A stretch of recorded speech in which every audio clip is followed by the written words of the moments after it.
સમાચાર મિત્તલ પટેલ વાંચે છે. સૌપ્રથમ મુખ્ય સમાચાર. પ્રધાનમંત્રી નરેન્દ્ર મોદી આજે નવી દિલ્હીમાં રશિયાના રાષ્ટ્રપતિ વ્લાદિમીર પુતિન સાથે વાતચીત કરશે. રશિયાના રાષ્ટ્રપતિ પુતિને કહ્યું કે ભારત રશિયા સહયોગ કોઈપણ દેશ વિરુદ્ધ નથી, પણ બંને દેશોનું રાષ્ટ્રીય હિત જાળવવાનો હેતુ. આરોગ્ય અને રાષ્ટ્રીય સુરક્ષા માટે ભંડોળ એકત્રિત કરવા માટેનું પાન મસાલા ઉપર સેઝ લાદતું બિલ લોકસભામાં રજૂ.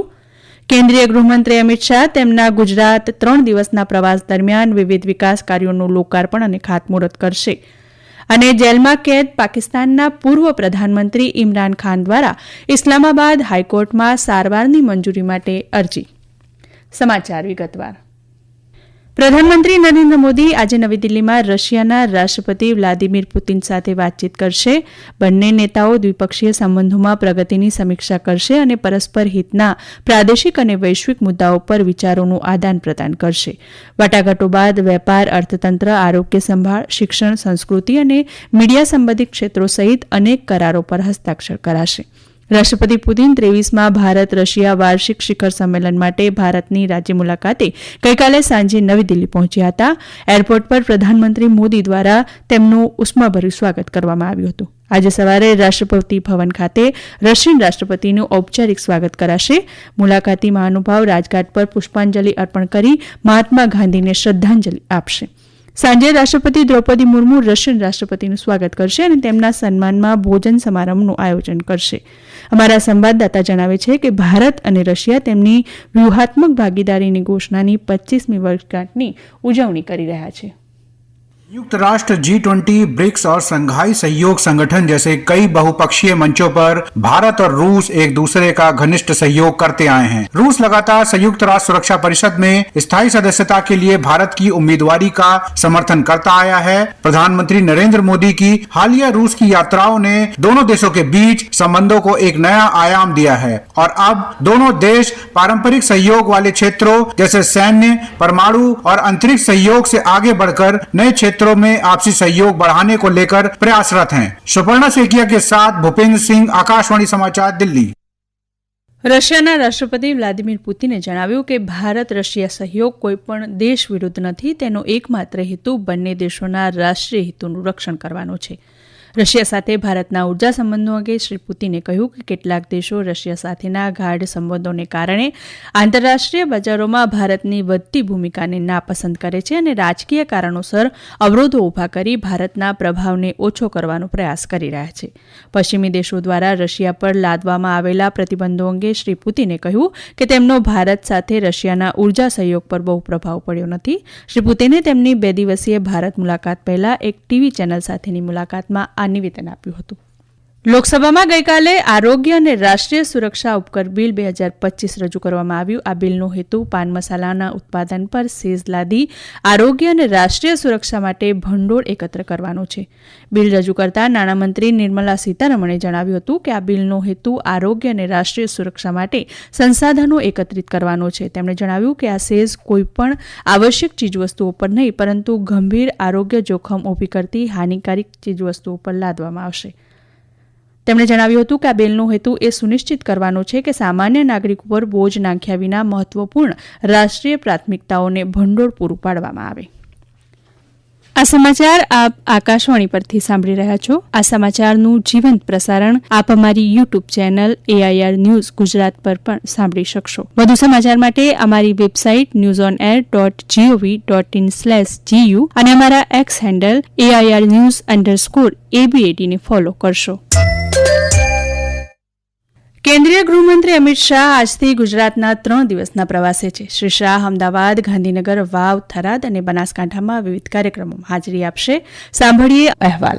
કેન્દ્રીય ગૃહમંત્રી અમિત શાહ તેમના 3 દિવસના પ્રવાસની શરૂઆત અમદાવાદમાં GMDC ગ્રાઉન્ડ ખાતે સ્વદેશી જાગરણ મંચ દ્વારા યોજાનાર સ્વદેશોત્સવ કાર્યક્રમના ઉદઘાટનથી કરશે. ત્યારબાદ તેઓ ગાંધીનગરમાં મહાત્મા મંદિર કન્વેન્શન સેન્ટર ખાતે નાબાર્ડ IMAI દ્વારા આયોજિત અર્થ સમિટને સંબોધશે. આ 2 દિવસીય સહકારી પરિષદ વૈશ્વિક પરિવર્તન માટે ગ્રામીણ નવીનતાને સક્ષમ બનાવવા અને ભારતના ગ્રામીણ વિકાસમાં સહકારી મંડળીઓની મહત્વની ભૂમિકા પર કેન્દ્રિત હશે. આ ઉપરાંત શ્રી શાહ પોતાના જિલ્લાના ગાંધીનગર લોકસભા મતવિસ્તારમાં નવનિર્મિત railway overbridge, underbridge, sports complex તેમજ પ્રાથમિક આરોગ્ય કેન્દ્ર સહિત અનેક જાહેર સુવિધાઓ અને વિકાસ પ્રોજેક્ટનું લોકાર્પણ પણ કરશે. સાંજે શ્રી શાહ અમદાવાદમાં સંસદ ખેલ મહોત્સવના સમાપન સમારોહમાં અને અમદાવાદ શોપિંગ ફેસ્ટિવલના ઉદઘાટન સમારોહમાં પણ ઉપસ્થિત રહેશે. અપર્ણા ખૂંટ, આકાશવાણી સમાચાર, અમદાવાદ.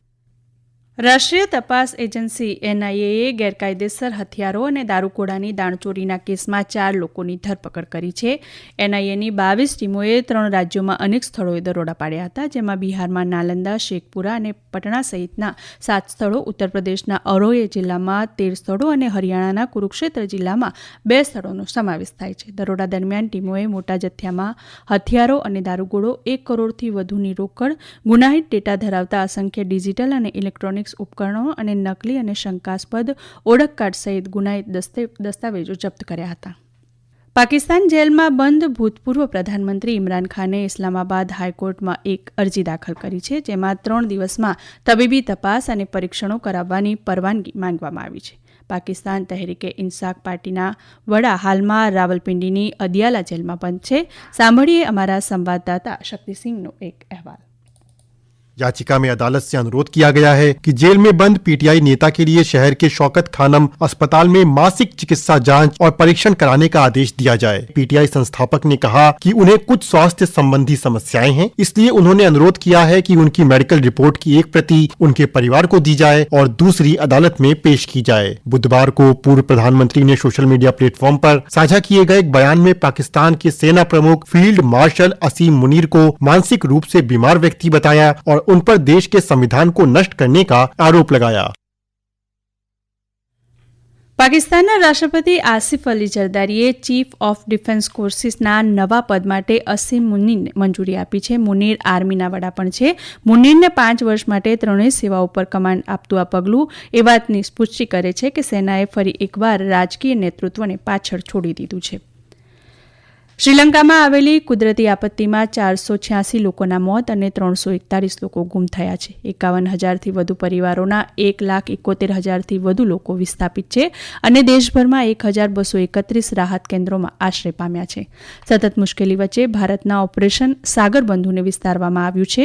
ચક્રવાત દિત્વાને કારણે શ્રીલંકા દાયકાઓમાં સૌથી ખરાબ વિનાશનો સામનો કરી રહ્યું છે, ત્યારે ભારત દ્વારા શરૂ કરાયેલા ઓપરેશન સાગર બંધુને કારણે ફસાયેલા શ્રીલંકાના નાગરિકો નવજીવન મળી રહ્યું છે.